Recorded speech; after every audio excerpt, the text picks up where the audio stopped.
donc nag làmm ñu daaru am loo xam ni itam wax na ko donc nag risque de débordement en tout cas lépp lu si mën a am rek gis neen li nga xam ne que moo di les militants de Pastef ñi ngi dem foofu sa diwaanu que li nga xam ne que moo di cyber criminalité pour daal di taxaw ki nga xam ne que moo di Làmmiñu Daaru donc nag injure sur TikTok les dessus de la convocation de Làmmiñu Daaru les militants de Pastef est convoqué ce mardi à partir de 10h la division spéciale de cybersécurité. Cette convocation fait suite à des propos tenus sur TikTok après la marche de l'opposition. Dans sa vidéo, il avait qualifié les manifestants de prostituées, de chiens et de bandits, estimant qu'ils devaient être arrêtés pour complicité de détournement à fond de deniers publics. Ces déclarations yi nga xam ni itam defoon na ko loolu nag peut-être moo tax ñu daal di koy woolu si kanam yoon ak wàllu koy yoonal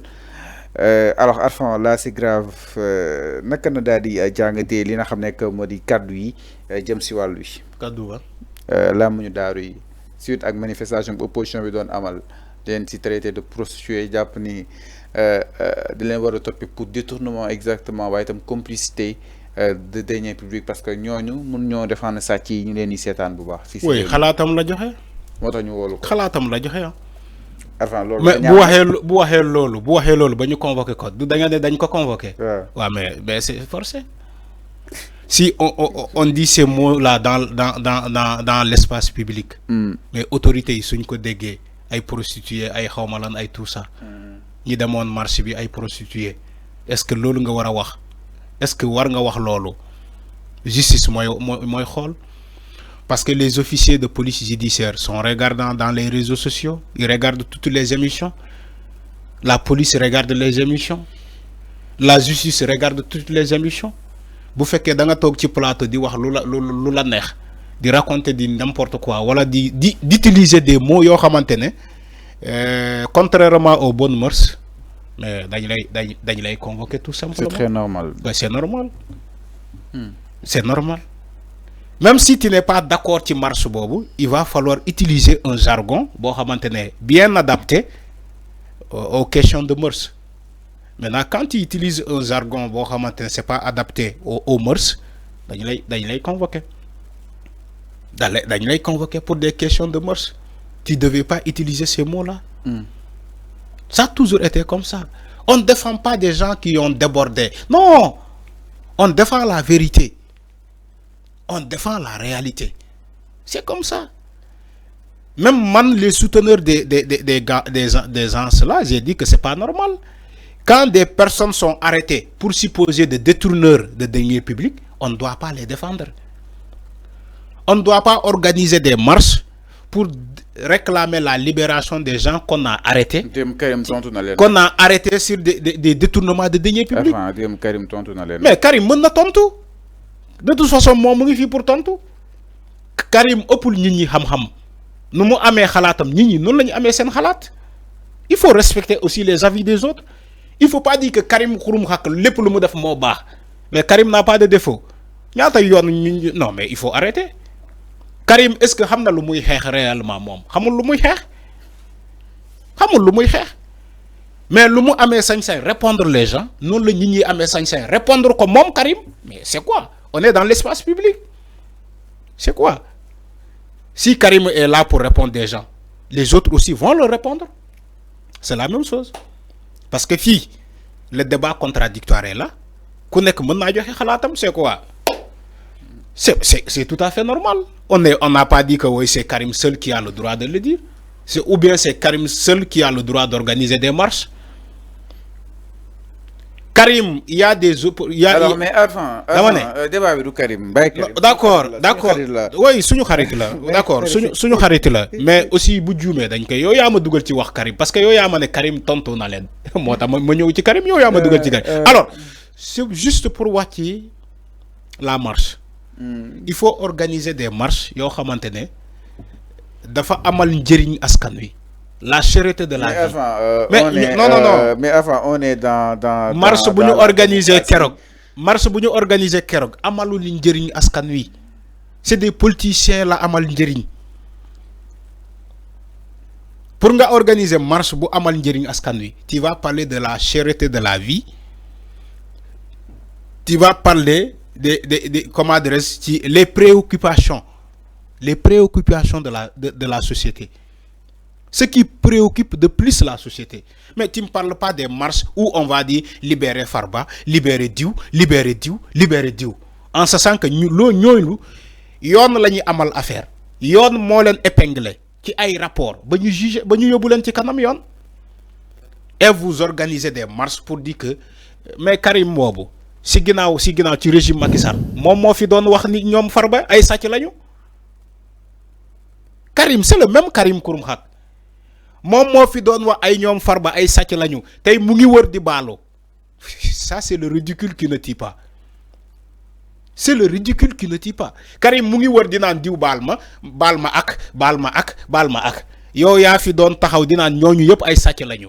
te yow yaay organiser marche pour leur libération. nee na ko Mansour Faye baal ak. waa dégg nga Mansour Faye baal ma ak. mais enfin day baalu diw baal ma ak. donc moom moment ba muy taxaw di leen tuumal yorul woon dossier kon da doon sosalaate. C'est tellement ridicule d'un gars comme ça ngay organiser ay marche di baalu. Sénégal kese ngay gis loolu. Organiser ay marche di baalu. yow yaa fi doon taxaw dinaa ñooñu ay sàcc lañu waa Benno Bokk Yaakaar ay sàcc lañu yow Karim tey ñoom ngay àndal pour ne libérer diw. Karim il sait même pas lan mooy combat am xamu ko sax. Ou bien soit il le fait pour ses propres intérêts xaalis ou bien xamul lu muy def.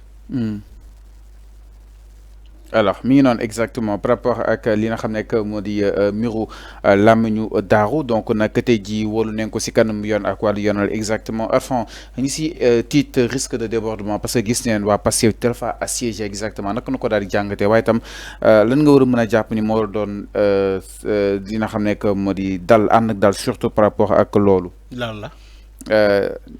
waa Pastef militant yi tel ne dem assiégé pour jàppale taxawu ki nga xam ne que moo di làmmiñu daaru par rapport ak wóolu yi nga wooloo ñi si titre risque de débordement aussi.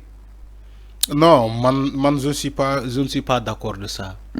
nit ku ñu woo nañu bàyyi mu dem wuy ji que ça soit mu faree opposition que ça soit mu faree au pouvoir buñ la convoqué nañ ko bàyyi tout tranquille mu dem wuy ji loolu kese la. Il faut pas créer des attroupements parce que diw lañu convoqué. Moi j'ai toujours été contre ça. Nit buñ la convoqué nañ ko bàyyi mu dem muy ji su defulee dara ñu bàyyi ko mu ñibbi këram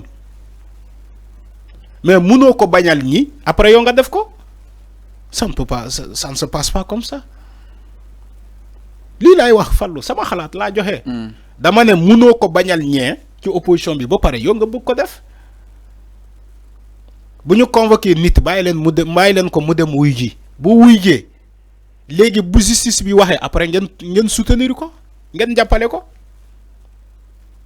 bu wuy jee ba pare ngeen jàppale ko wala il y a beaucoup de moyens de le soutenir il faut lui chercher de bons avocats balaa ngay dem taxaw ci tribunal bu di yëkkati banderole wala di libérer diw déedéet il faut cotiser et lui chercher de bons avocats c'est la meilleure manière d'aider quelqu'un.